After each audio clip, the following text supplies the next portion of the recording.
nga lang yun, ulit-ulit. Best friend, halata namang may gusto sa'yo yun. Paano mo nasabi? Hindi mo pa nga namimit eh. Yung mga messages nyo, may pa I love you. Ganun na kami dati pa, bago pa maging tayo. Mamili ka. Ako, yung boy best friend mo. Huwag ka namang ganyan. Ang bilis mo namang mag-judge. Kilalanin mo muna yung tao. Sige, pero pag di ko yan nagustuhan, iwasan mo yan ha. Ayoko mag-promise. Nauna kaya siya. Stephanie! Boy, magpanggap ka ng bakla. Why should I? I'm not the one who's egomaniac. Dali na, para walang gulo. Para di na kami mag-away. Malay mo, maging friends pa kayo. Please? Fine.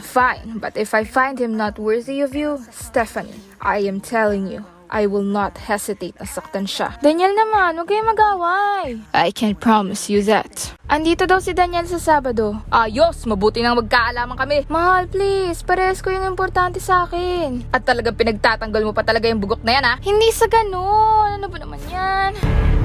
I'll be there at 1 o'clock on Friday. Sige, kailangan kitang i-practice. I will kill that guy if he hurts you. Daniel, boyfriend ko yun. So what? Kung di ko naman niya tinatrato ng tama.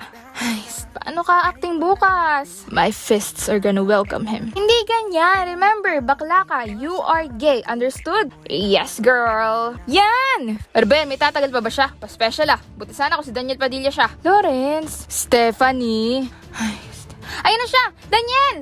Ready na ako makipagbaka. Nasa naman siya? Dalandan? You are the Lawrence. Anong nangyayari? Magkakilala kayo? Naalala mo nung sinabi kong ikaw ang unang babaeng minahal ko? Oo. Siya naman ang unang lalaki. At ikaw nga